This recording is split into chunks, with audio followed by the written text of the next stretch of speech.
Chief Trump consultant Elon Musk and his so-called Department of Government Efficiency, DOGE, I call it so-called because it's not really a department, right, have hit the ground running, shocking Washington's inside the Beltway bureaucratic infrastructure by following the Silicon Valley approach of move fast and break things.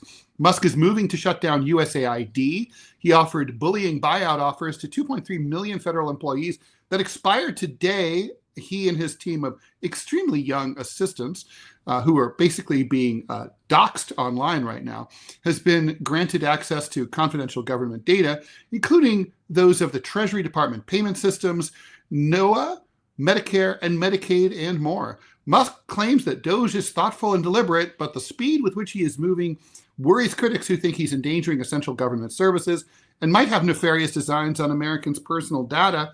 What's next for DOGE? To help answer that question, friend of the show, Mitch Rochelle, is coming on. Mitch is a media commentator, thought leader, podcaster, public speaker, and brand ambassador on all things macro, including real estate and housing, capital markets, the economy, and business trends. Mitch, thanks for joining us here on the TMI Show. Good morning. I didn't realize there was video involved. I did shower people, just so you know. I have a little bit of bedhead. No smell-o-vision on this show. Yeah, I just have to wear look at me and Ted. Look at me and Our Ted. formal wear here. Yeah, it's right. All good. It's all good. Good to see you. Literally Likewise. See you. Nice to see you. Yeah. So a lot of stuff has happened since the last time we've all been on air together, Mitch. I don't know. I don't even know where to begin. Just a couple of things, right? Like the markets are up and down like crazy. Elon, I think, is like moving the markets. He's just short of going in to punch Jerome Powell in the face. I feel like I really feel like it's like we're on the verge of that. It's really weird what's happening in Washington. And then you have people, because I'm here in Washington, right? And you have people that are protesting outside, right? Protesting. I don't even understand. I don't know if they understand what they're protesting, because they're like, before the Trump election, they were like, we demand change. We want accountability. Our government, we want, money for the people and these social services or whatever. Now they find out what the social services were actually spending the monies on. And they're like, get Elon Musk, hang him by his toes. But what is happening with the American psychology that they're pissed off that Elon is just airing out all the dirty laundry in Washington? First of all, I don't think the American people writ large are upset with Elon Musk. I think that the swamp creatures are upset with. Look who showed up the other day to yell and scream in the street. You had Schumer reading his notes. You had AOC. You had squad members. You had what's his name from New Jersey, the only senator from New Jersey who's not in prison right now. Cory Booker. Cory Booker. That's right. All of these are swamp creatures. And here's my take on it. The phrase that was workshopped in focus groups is that Elon Musk is unelected and he's doing this government job, right? But what he's trying to do is attack the bureaucratic state of this nation, which is a big money suck of taxpayer dollars. The administrative state is comprised of unelected people. So we have an unelected person that is going after unelected people that are spending our tax dollars. I'll say this real quickly. I come from a long line of liberals in my family. I'm the outcast. There's no question about it. But I remember my father mostly, my mother didn't, but my father read the New York Daily News every day. And that was in New York, the newspaper of the people, because the working people of New York were all Democrats. And there was a cover story somewhere in the 70s, I can't timestamp it, about government waste. This was during the Nixon administration. And they rattled off a list of where our hard-earned tax dollars were going. Okay. And it was a study to compare the efficacy of a Phillips head versus a flat screwdriver, like all this stuff. Okay. I'm having this deja vu moment because if you look at the ridiculous list of stuff that U.S. aid was spending money on, it's the same garbage, okay? Diversity, equity, inclusion programs in Angola. Like, what the hell? So I think this is low-hanging fruit. And what's appalling to me, and should be appalling to voters, forget about the idiots screaming in front of the Capitol who were elected, but what should be appalling is that the government is not, like, every member of the House and Senate should be on board with eliminating government waste. But what they're doing is they're so worried you get rid of the transgender studies in Serbia that we're spending money on. What's next? Oh, it's probably the pet project that I shoved onto a bill at some point so I could get votes for, something that the people who paid for my reelection wanted. So that Elon Musk is not a threat to these stupid, idiotic programs. He's ultimately a threat, if he continues pulling on that string, a threat to the special interests of all of these idiots who we voted for. Mitch, what do you think is, I think as far as I'm concerned, look, I'm an economic nationalist.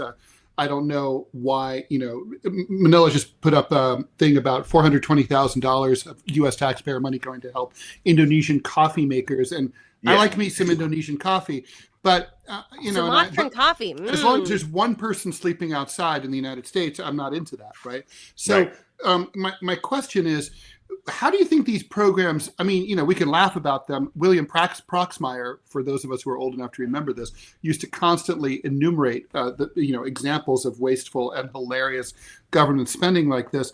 But how do you think these programs, first, how do they happen in the first place? For example, the Indonesian coffee thing.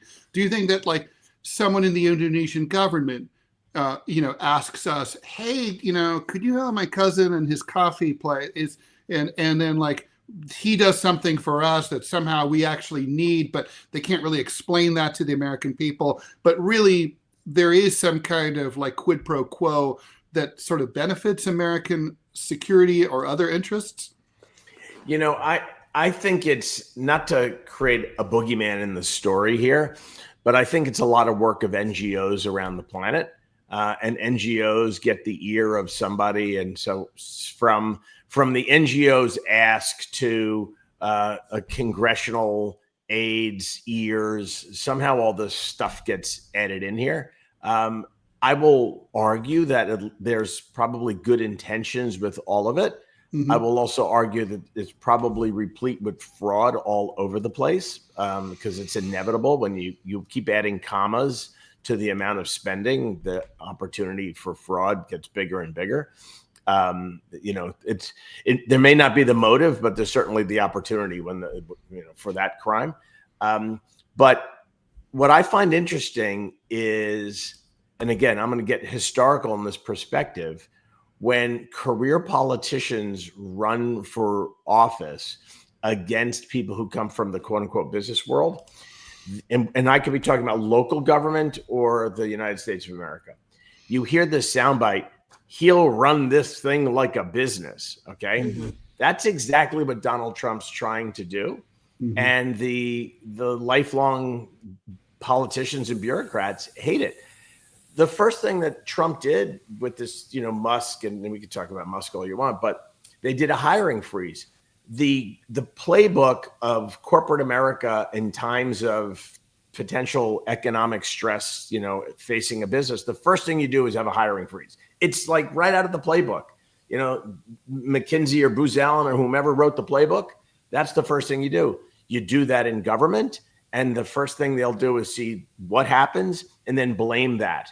Any moron who blamed 2 plane crashes on a hiring freeze that happened 2 days earlier, my sister falls into the moron category. She's never going to watch the show. She published some timeline that came from someplace that actually drew a cause and effect with the plane crash and the tragic plane crash. It's an accident in Washington, D.C., and Trump's policies. Sean Duffy, who I happen to know very well, he and his wife, I know them very well from my stuff at Fox.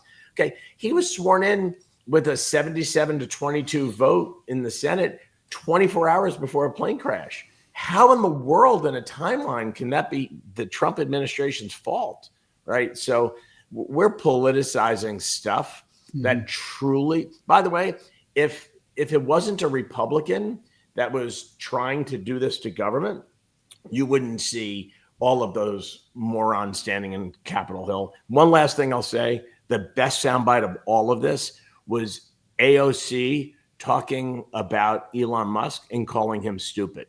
You can say anything you want about Elon Musk, but literally we're looking at Thomas Edison in our own lifetime.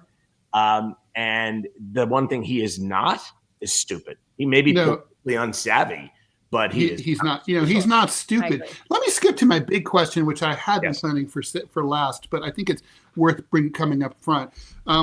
This was DOGE was supposed to be a joint project of Vivek Ramaswamy and Elon Musk. Vivek lasted, I think, 3 hours into the Trump administration. That was he pulled a Scaramucci, is what he did. He sure did. Yeah. And so, but Elon, I think, if memory serves, only promised 6 months, right? I mean, as we've discussed here, he's a busy man. He has other companies to run. He has SpaceX. He has, I can't imagine this is how he wants to spend his life. I think he's just sort of like, I'm going to come in here, I'm going to parachute in, I'm going to do this, I'm going to be on to the next thing. We're not getting him beyond. This is a 6-month operation, right? Am I right? Yes. No, you are 100% correct. First of all, I don't think he has the attention. I am not a doctor, so I'm not going to throw diagnosis codes out. Will. Okay. All right. But as a parent, Spectrum. I know attention deficit disorder when I see it. Yeah. Right. He doesn't stick with anything for very long. And by the way, I think the planet would be better off with Elon Musk, and this country would be better off with Elon Musk trying to solve something else. Okay. You put him to it. Climate change. He'll figure out a way to desalinate water in people's driveways so that we can put out fires. Like, he'll figure something out. The most incredible thing that Elon Musk did that I saw with my own eyes live, and Ted, you and I are old enough to 1968 watch Neil Armstrong walk on the moon. I think he really did walk on the moon. I'm not an Alex. I'm pretty sure he did. Yeah. Yeah. But when I watched a rocket land in its holster, okay, I'm like, okay, this is some next level stuff. I'm not impressed with a car that runs on a battery. Like, okay, big deal. But when you see a rocket traveling at that speed land in its holster, okay, I can't get pens back in the pen cup sometimes. All right? Mitch McConnell can't walk down a flight of stairs. Joe Biden can't walk up a flight of stairs. This dude got a rocket that was literally on fire to land in a holster and extinguish itself. That's his calling in life. But what I think he's going to do, because he has the platform, is identify a shit ton of government waste and let people who are empowered, that have the right security clearances, to do it. The problem is, I don't think it will ever get done. But he's going to shine a bright light on it. Why?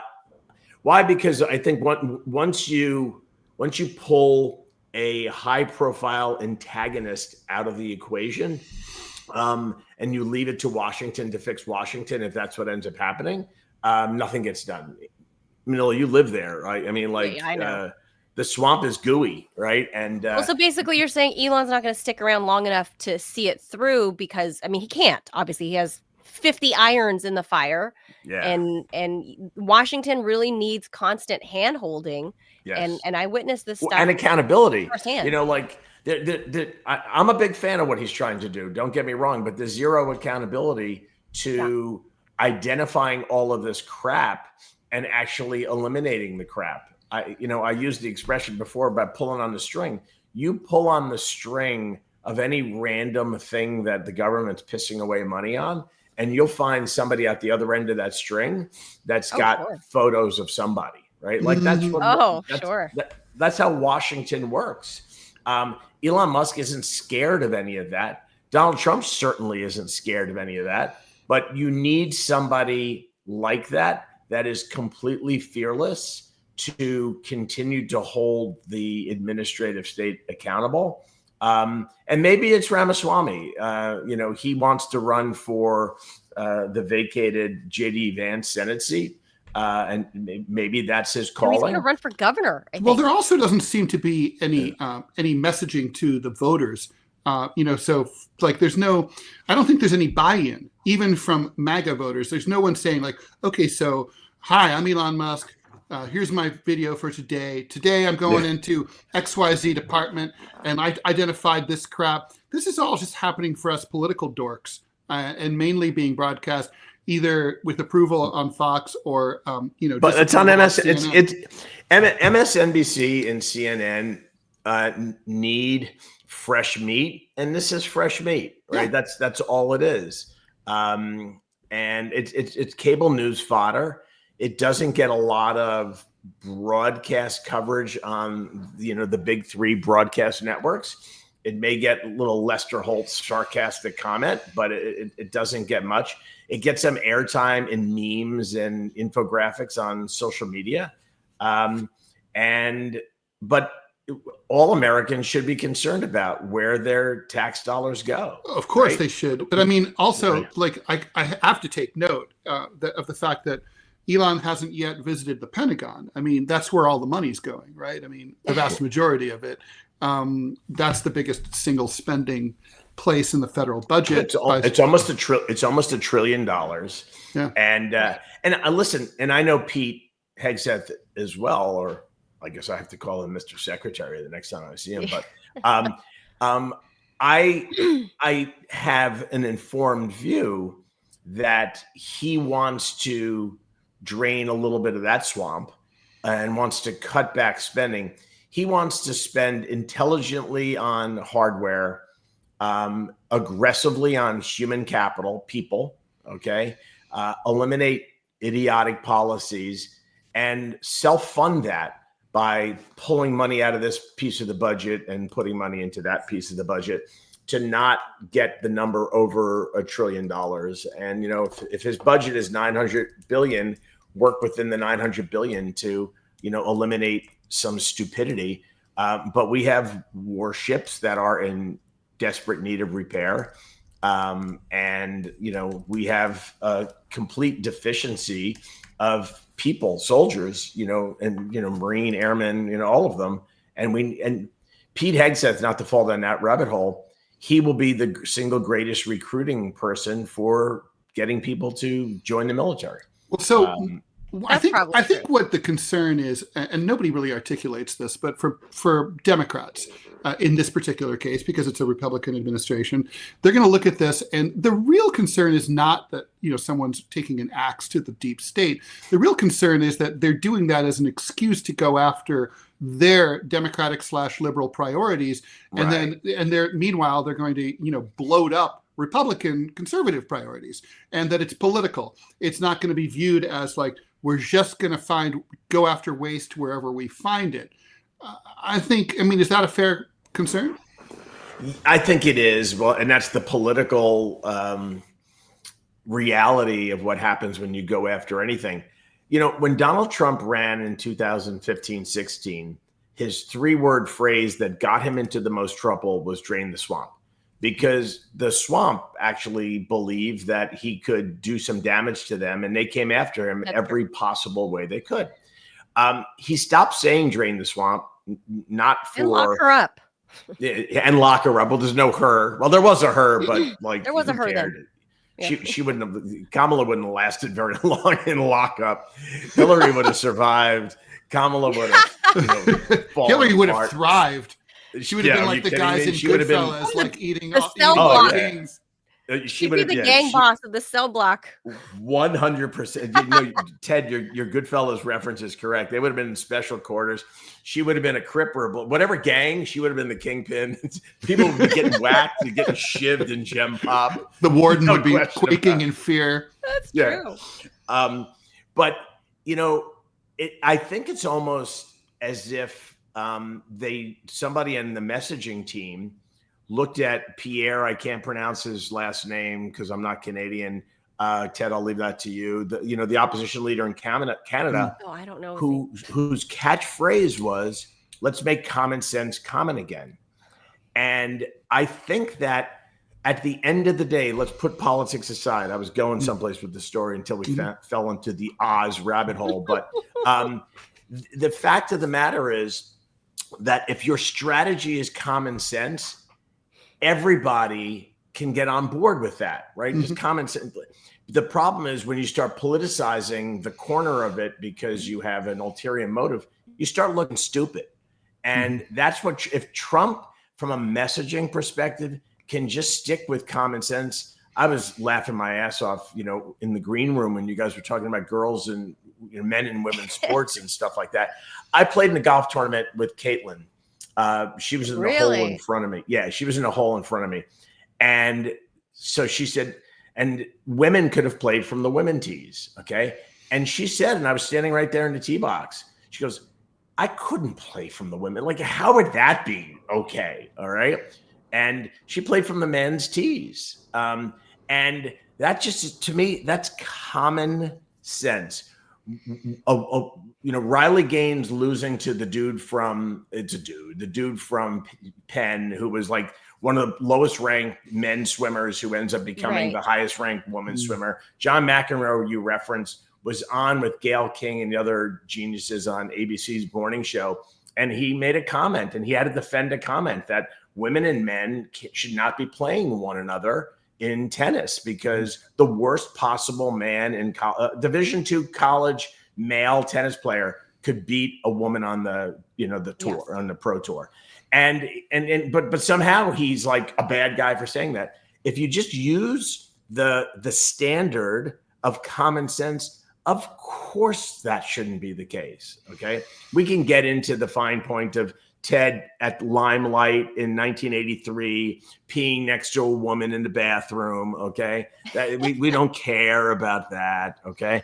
But the fact of the matter is, if you just use common sense, and that's literally my approach to every dinner time argument that I have with somebody that's on the left that is not as common sensible as my friend Ted Rall, that brings up some stupid point about what the Republicans are doing.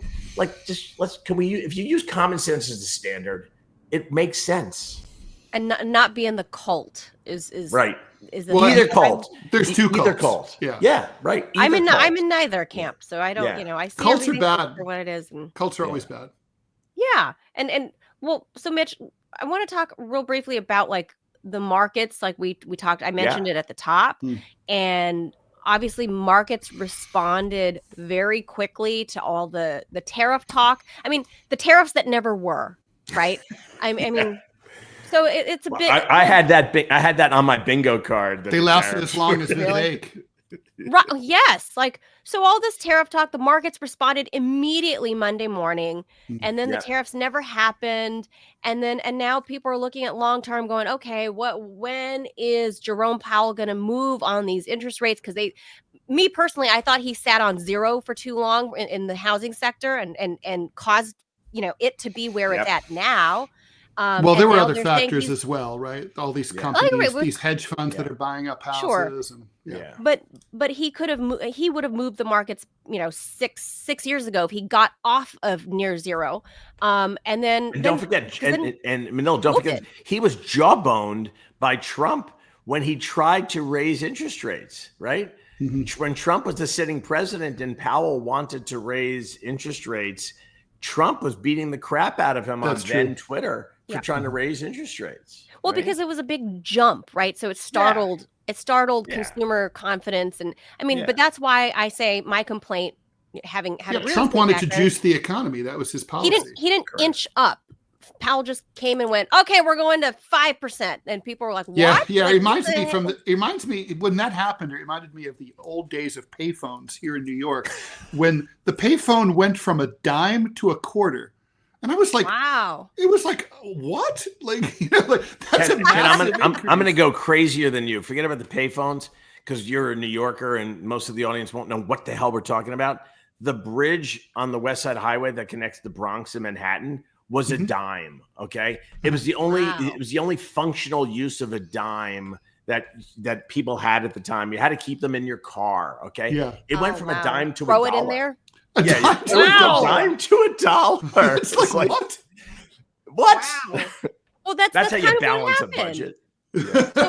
So Trump is back at it. He's I think heating things up between him and the Fed. He has no control over the Fed. The markets are responding again. Then they're responding to TikTok. They're now responding to this new AI DeepSeek, right? Saying, China, Australia, Taiwan, New Zealand, basically all the Western countries are like, DeepSeek. They're going to give all the information to the Chinese communist government. We can't.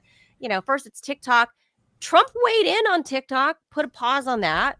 Yep. Is he going to move the tech industry by basically cooling everyone's heels on DeepSeek, because the markets went crazy last week over DeepSeek?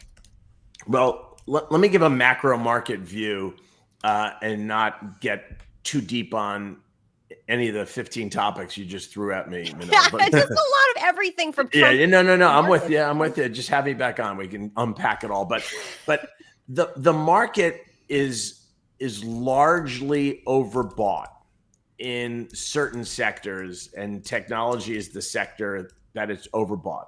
It doesn't mean that the value of those stocks is higher than what they quote unquote should be. It's just that there's more buyers than sellers, which is what drives prices up. Okay.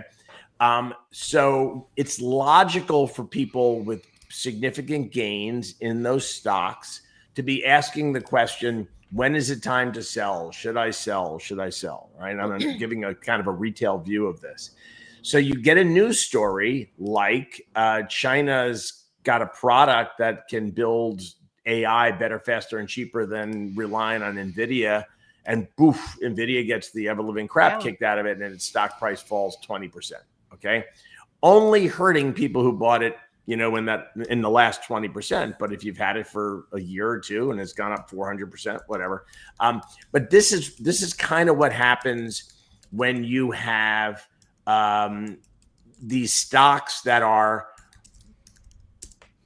all priced in the market, okay, based upon future earnings growth that they've all achieved. Okay. They've sort of met their expectations, but there's a threat to the trajectory of that future earnings growth. And that's what's sort of at play.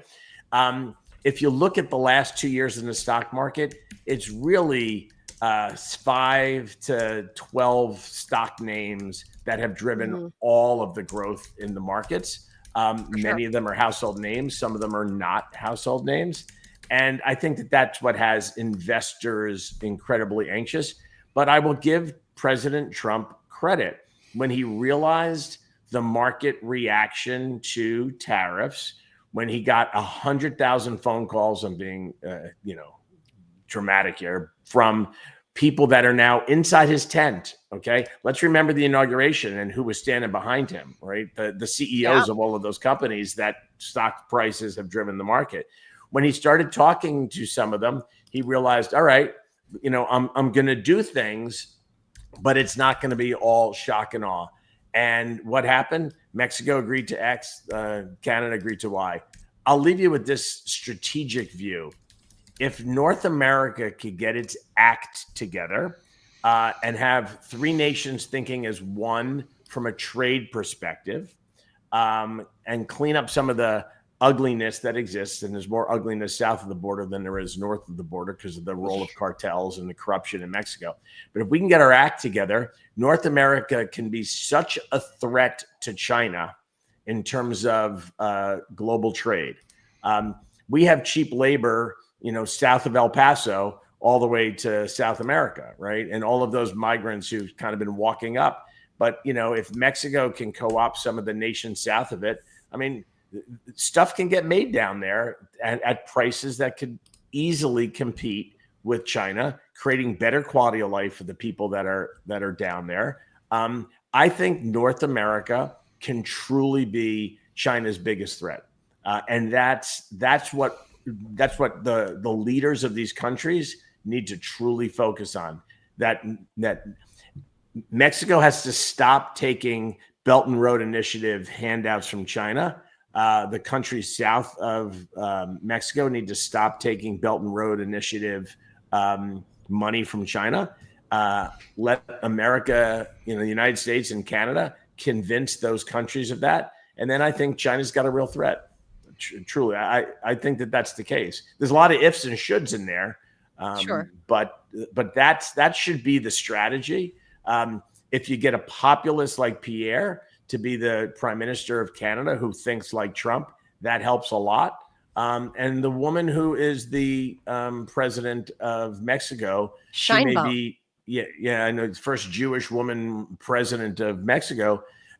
She thinks like Ted in many regards, but I think she's probably practical like Ted is and realizes that if China's the real threat, I'd rather do business with my friends to the north than get bought by China. But wouldn't that defy the MAGA? Wouldn't that defy the whole MAGA movement, though, Mitch? I mean, so you broaden out America, make North America great. Make North. I don't know, Ted. I thought you would be more annoyed by that, as if Trump did do this Three Musketeers North America deal, then theoretically, these lower level tech jobs would be going south of the border. Yeah, and I don't like that. Look, there's too many underemployed and unemployed STEM workers in the United States. Yes. That drives me nuts as a former STEM major. And the H-1B visa program drives me nuts. So if there's a way to have that, share the look, I think we are kind of all in it together in North America. But there, the NAFTA didn't work. We need a better system. And USMCA, which was a patch. Listen, I'll say something about STEM and H-1B visas. If idiots in diversity, equity, and inclusion departments in corporate America can wrap their brain around the fact that those folks that we should be bringing into the country on those visas somehow count in the diversity metrics, okay? Then maybe they would get more support behind it. But no, that's not the way the idiots in corporate America think. I would bring in as much STEM knowledge as I possibly could. Why wouldn't you?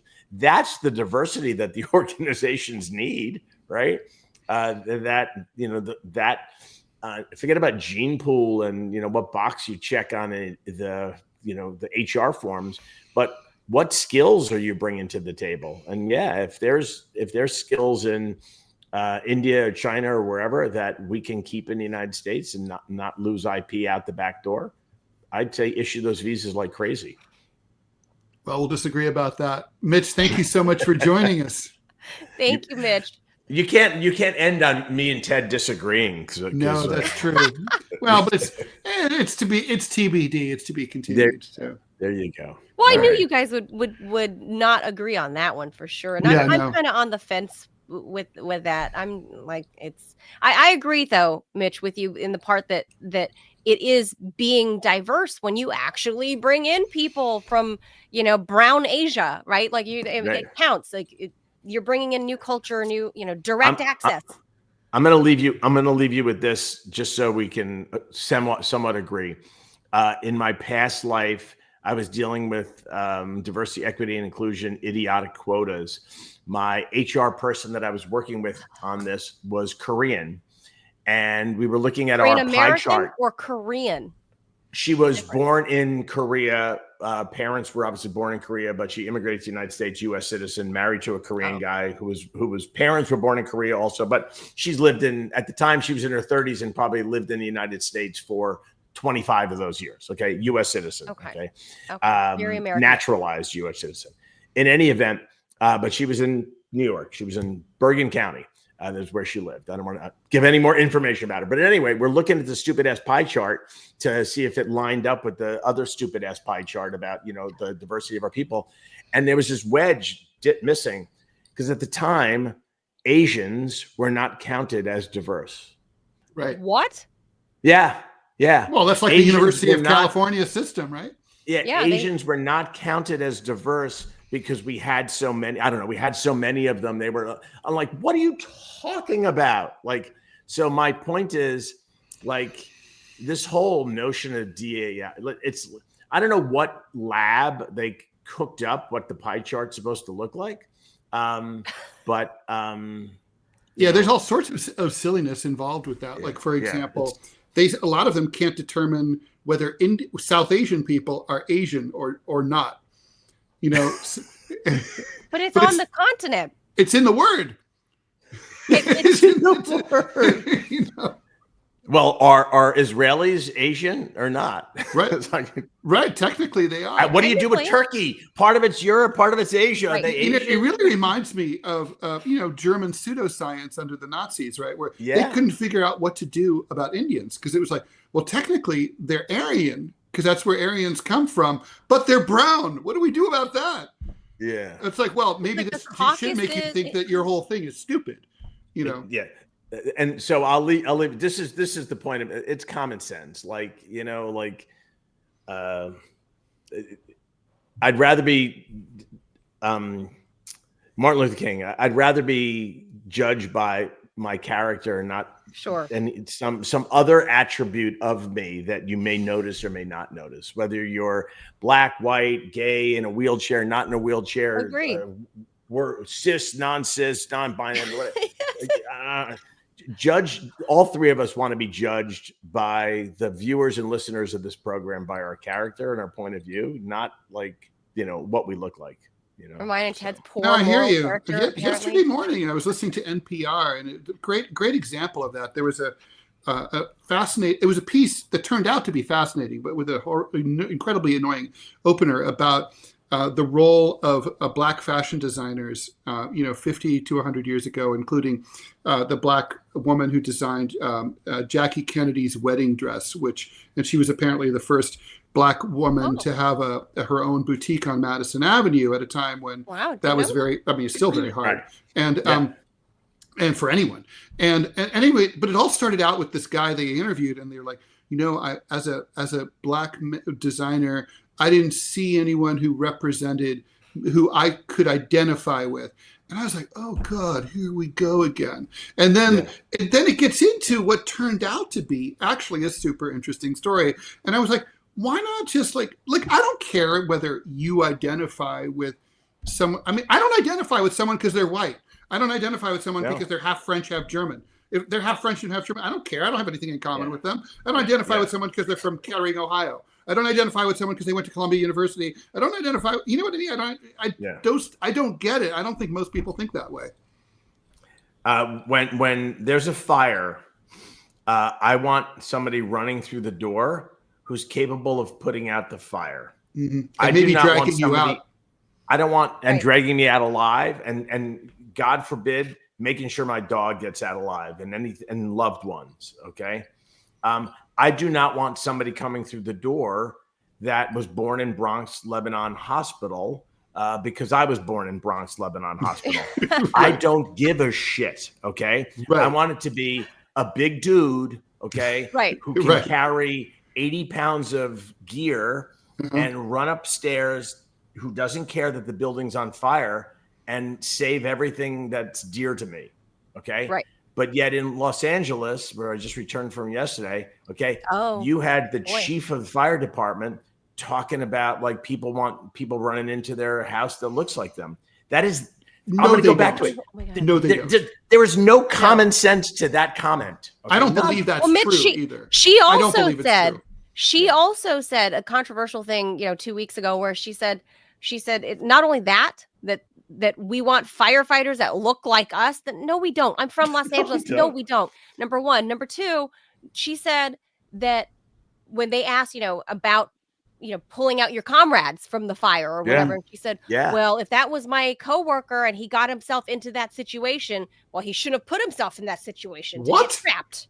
Yeah. By the way, grounds for court-martial in any branch of the military, you leave a soldier on the battlefield, right? She actually said that, Ted. You didn't hear the That's insane.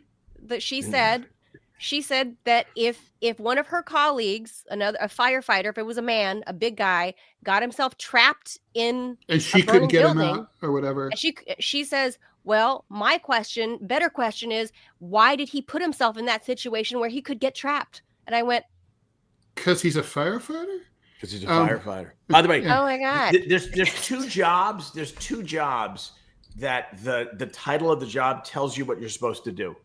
Doorman, okay, for you people who live in New York City, doorman, Yep. Okay, you're a man and you Door stand by person. the door, okay, What? forget about that, okay, and firefighter, literally, you fight fires, that's your job, okay? Right. Shouldn't be I saw a rap, so I got you. No, I was doing this about the fire. I thought that was Yeah. I thought that was the universal symbol for. But it is. I mean, there are some. We've taken your time. There are some, butch ladies who probably could do the firefighter thing. Not a lot, but by the way, so long as they could pass the test that their fellow firefighters take that are men. Okay. And there are things that could be modified, right? Like for years, you couldn't be a pilot. No modifying the test, unless you were a pilot. No modifying the test. But if you were a pilot, you had to have 20/20 vision naturally. Obviously, you can wear glasses or contacts. Yeah, it's fine, right? Correct. But yeah, when it comes but if you have to do 100 pull-ups without gear and 10 pull-ups with gear, then if that woman can do 10 pull-ups with gear, right. You can give her the gear and she can save all the lives in the world. I'm going to leave you with one little nugget that's fascinating as a Floridian. In Florida, first responders who are non-police, so firefighter, paramedics, are allowed to carry, as in handgun. And the reason is because they're by definition, again, we know what their job is. They are first responders, right? There's no confusion about it. And if you are a paramedic and you get to the scene first and seconds count, in terms of saving life. If in New York, in California, they have to wait for the police to come because the police have to protect them if they have to go through a door. But in Florida, they're trained if they're righty to have their gear bag on their left-hand side across so they can access a service weapon, okay? Doesn't that talk about making sense? Now, by the way, if that's the job responsibility and they're willing to sign up for that job, then that's part of the job. But if seconds count in fire rescue, if seconds count in EMS calls, doesn't it make sense to let those people be there? And if for no other purpose but to protect themselves. If there's a fire in a meth house and they have to pull meth heads out, okay, and the meth heads, because they're hopped up on meth, decide to shoot at the firefighter, at least the firefighter who's there to save their lives can defend himself, right? Like this is not a Second Amendment discussion. This is just literally common sense. And that's going to be when I have a podcast that competes with the Ted Manila Information Show, and I'll have you guys on as guests. It's going to be called Common Sense. That's what it's going to be. Mitch, don't worry though, because Mayor Muriel Bowser, downtown DC, says we are issuing social workers to go out with first responders. So you're safe. Sure. You're safe. Actually, I'm very pro the social workers thing. They can validate how they feel. Well, there are many situations where they can tamp down. They're trained to de-escalate situations. I'm going to say this, and we're gonna go, okay? Because we're probably over time. Yeah. I used to do community service work in Belize, so this is why I know so much about countries that are attached to Mexico in the arm to South America. You're a fascinating guy, Mitch. Yeah, we used to teach financial literacy to Belizean children, working with an NGO. This is how I know about how NGOs work, and I just think the whole thing is sort of like fascinating. I'm trying to bring us back to the beginning. There's good work that can be done, but it just literally has to be done the right way and not piss away resources. Like there's a lot of good people in this country that are willing to do good stuff, and we just need a reason to do it. But while I'm in Belize, we had a problem, and I ran the project. We had a problem that there were people on our team who were out until 3 o'clock in the morning drinking and stuff like that. We had a former New York City police lieutenant who was part of our corporate security team. And he stops me at 6 o'clock in the morning when I was out of my room and says, we had an incident last night. And I said, Joe, what the F? Why are you telling me now? Why didn't you tell me 3 hours ago?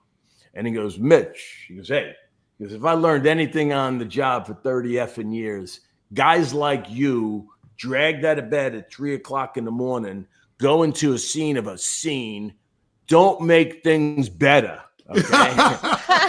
So, Ted, you're correct. There are times and places for people with the right temperament to deal with situations. I would have not been the right guy if I was dragged out of bed at 3 o'clock in the morning. Okay. But Joe was. Joe knew how to deal with that situation. And Belize is very sketchy in the middle of the night. I can tell you stories, man. Oh my God. I love Belize, but yeah. So do I. So it's a different place. It's a different place in the middle of the night. It was so great seeing both of you, literally, and hope to do it again soon. Definitely. Thank you. All right, hang in there, Mitch. Take care. Thank you.